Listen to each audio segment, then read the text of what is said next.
What? It's a place in L.A. that I don't go to. Watts? Watts? What are watts, dude? What are watts rating?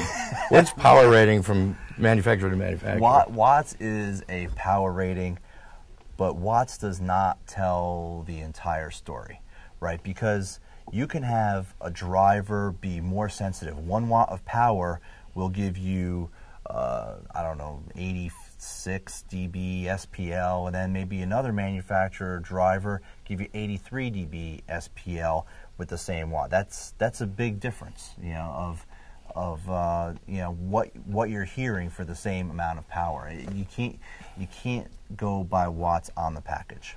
Is that wattage rating at 10%, 20% distortion? 1%, 0.1%. Right. The lower percentage of distortion per watt, the better. But then people, RMS, peak value, I mean, people play with watts. Manufacturers play with watts, right?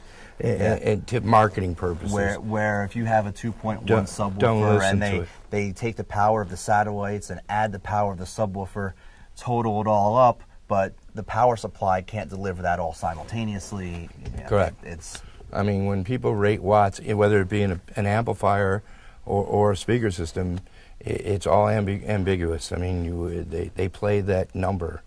We don't, do we? No, never. We list the RMS value.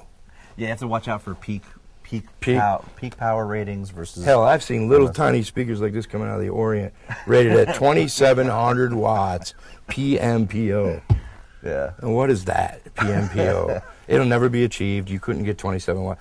It would burn the thing up, right? I mean, that's an arc welder.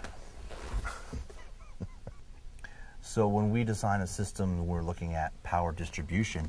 We're going to take a frequency response curve of the satellite, frequency response curve of the subwoofer, look at how much power it needs to get about even, and you make sure, you know, so we don't overpower one and underpower another.